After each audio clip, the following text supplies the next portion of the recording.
In the blood-soaked fjords of 9th-century Norway, there lived a warrior whose name struck terror into the hearts of men across the North Sea. Bjorn the Unkillable, they called him, a berserker so fierce that armies would flee at the mere mention of his approach. For 20 years, he carved his legend through flesh and bone, never once tasting defeat. But legends, like all mortal things, have their weakness.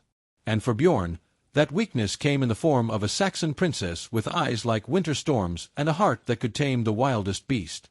Before this epic tale unfolds, subscribe, like, and share this story with fellow warriors of the digital age. Now, let the chronicle begin. The saga of Bjorn began not with glory, but with tragedy. Born during the harshest winter in living memory, he entered the world as his mother drew her final breath. The village elders whispered that the gods had claimed one life to forge another, one that would know only war and bloodshed. At 15, Bjorn stood taller than most grown men, his shoulders broad as a longship's beam. But it was not his size that marked him as different, it was the rage that burned behind his ice-blue eyes. When Viking raiders attacked his village, young Bjorn didn't flee with the others. Instead, he grabbed his father's battle-axe and charged into the fray. What happened next became legend. The boy fought with the fury of 10 men, his axe singing through the air like Odin's own ravens. When the smoke cleared, 7 seasoned warriors lay dead at his feet, and Bjorn stood unmarked, blood that wasn't his own dripping from his blade. The surviving raiders didn't see a boy, they saw something else entirely. Something that belonged not to Midgard, but to Valhalla itself. Word of the incident spread like wildfire across the Norse lands. Warriors came from distant shores to test themselves against the boy who could not be killed. Each left either defeated or dead. By his 20th winter, Bjorn had earned his name, the Unkillable. No sword could pierce his skin, no arrow could find its mark, no spear could slow his advance. But was Bjorn truly blessed by the gods, or was there something darker at work? The answer would come to light in ways no one could imagine. What made Bjorn truly invincible? And what price did he pay for his gift? Share your thoughts in the comments below. The truth behind Bjorn's invincibility was far more sinister than divine blessing. On the night of his first battle, as he lay dying from wounds that should have killed him, a wandering vulva, a Norse sorceress, found him bleeding in the snow. She recognized something in the dying boy, a spark of fury so pure it could fuel the darkest magic. "You wish to live, young wolf," she had whispered, her voice like winter wind through dead leaves. "To never know defeat, never taste the bitter salt of your own blood again?" Bjorn, barely conscious, had nodded once. The vulva smiled, revealing teeth blackened with age and dark rituals. She carved ancient runes into his flesh with a blade made from meteoric iron, each symbol burning like liquid fire as it sealed into his skin. But magic always demands a price, and the cost of immortality was steep indeed. "You shall be unkillable in battle," she intoned, "but your heart shall know only war.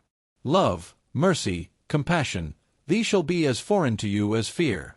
You will be a perfect weapon, but never again a man." For 20 years, the curse held true. Bjorn became the most feared berserker in the north, leading raids from the Baltic to the Irish Sea. He accumulated wealth beyond measure, commanded armies of loyal warriors, and carved his name into the annals of Viking legend.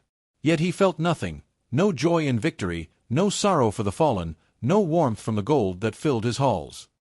His men whispered that he had traded his soul for his strength, that beneath his unmarked skin beat a heart of ice.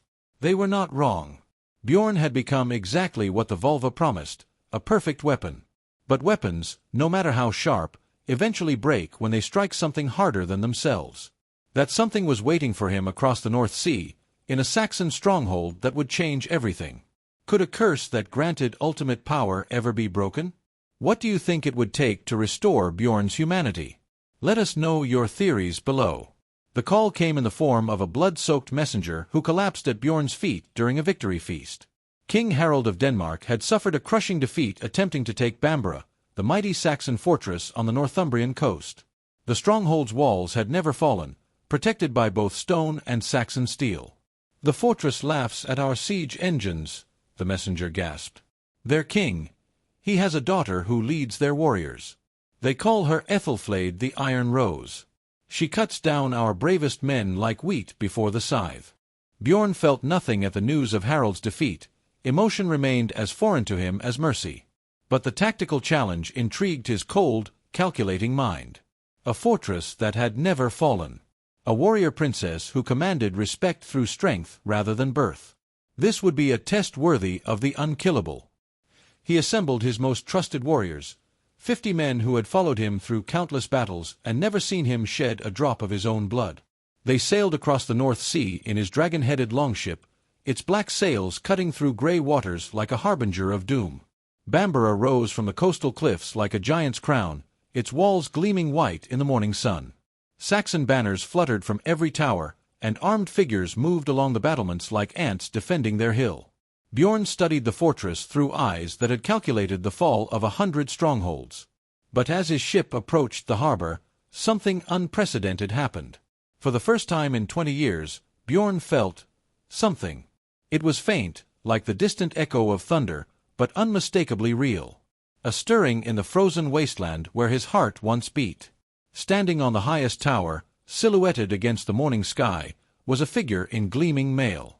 Even at this distance, Bjorn could sense the strength radiating from that lone sentinel.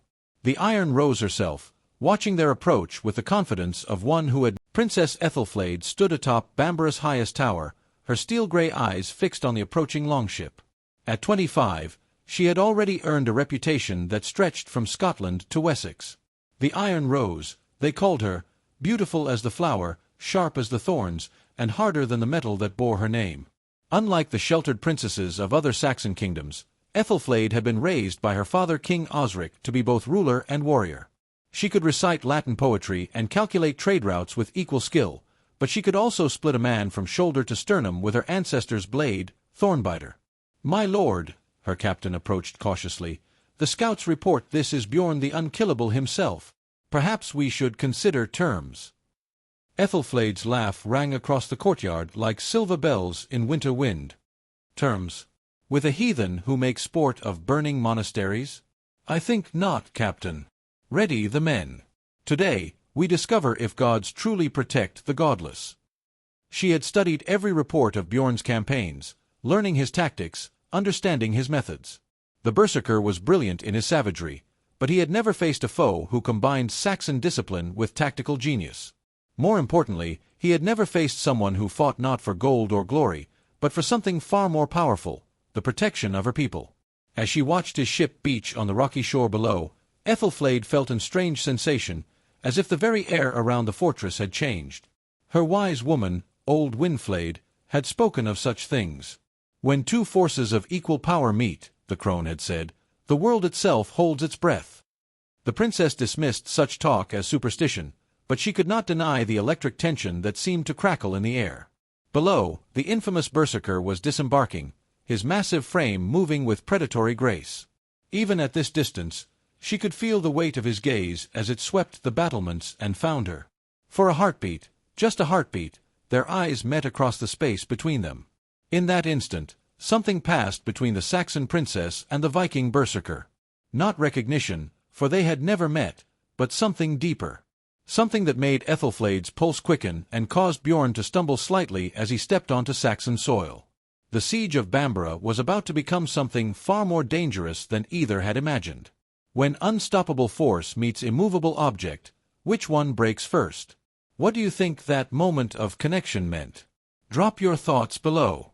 For 3 days, Bjorn tested the fortress's defenses, probing for weakness like a wolf circling a wounded stag. His men constructed siege engines while he studied the wall's construction, the patterns of the guards, the rhythm of their rotations. But his tactical mind kept drifting to the figure he had glimpsed on the tower, the Iron Rose who watched his every move with eyes that seemed to see through him. On the 4th morning, Ethelflaed did something no defender had ever done before. She opened Bambara's gates and walked out alone, her mail gleaming in the dawn light, Thornbiter sheathed at her side. "Bjorn the Unkillable," her voice carried clearly across the battlefield, strong and clear as a bell. "I would speak with you." The Viking warriors muttered among themselves. This was unprecedented. Bjorn himself felt that strange stirring again, stronger now, as if something long dead was struggling to wake within his cursed heart. He approached her alone, as honor demanded, his massive war axe held loose in his grip. Up close, the Saxon princess was even more formidable. Her beauty was undeniable, golden hair braided with silver wire, features sharp as carved stone, lips that promised both poetry and war. But it was her eyes that struck him like a physical blow. They held no fear, no anger, only a depth of understanding that seemed to look straight through his legendary invincibility to something deeper. "Your reputation precedes you, Berserker," she said, her Saxon perfectly pronounced. 20 years without defeat, they say. Blessed by your heathen gods. "And you are the Iron Rose," Bjorn replied, his voice rougher than he intended. "A Saxon who thinks walls can protect her from fate." Ethelflaed smiled, and something about that expression sent an unfamiliar warmth through Bjorn's chest. "Fate is what we make it, Norseman. I propose single combat. You and I, here before both our armies. Winner takes all." The challenge hung in the air between them like a blade poised to fall. Bjorn's warriors roared their approval. Their lord had never lost such a duel. The Saxons were silent, trusting in their princess but knowing the reputation of their enemy. But as Bjorn looked into Ethelflaed's eyes, he felt something he had not experienced in 2 decades, uncertainty. Not about his ability to win, but about whether he wanted to. For the first time since the Volva's curse took hold, the Berserker who could not be can love truly conquer the darkest magic? What will happen to a Berserker who trades invincibility for humanity? The epic conclusion awaits, but first, tell us what you think broke the curse in the comments below. The saga of Bjorn the Unkillable ended not with the clash of steel, but with the triumph of the human heart over the darkest magic. In choosing love over conquest, compassion over killing, he shattered chains that had bound his soul for 20 years. Ethelflaed, recognizing the profound change in her enemy, offered him not defeat but redemption. Together, they forged a peace between Saxon and Dane that lasted a generation. Bjorn traded his reputation as an unstoppable force for something far more valuable, a life worth living, and a love that proved stronger than any curse. Some say the Volva's magic was flawed from the beginning. Others believe that true love can overcome any darkness. But perhaps the real truth is simpler, that no curse can fully destroy the spark of humanity that lives within us all. The Berserker who could not be killed found something better than invincibility. He found his soul. If this epic tale moved you, subscribe for more legendary stories from the ancient world. Like this video if you believe love conquers all, and comment below with your favorite moment from Bjorn's saga. Until next time, warriors of the modern age, may your own battles lead you to victory over your darkest selves.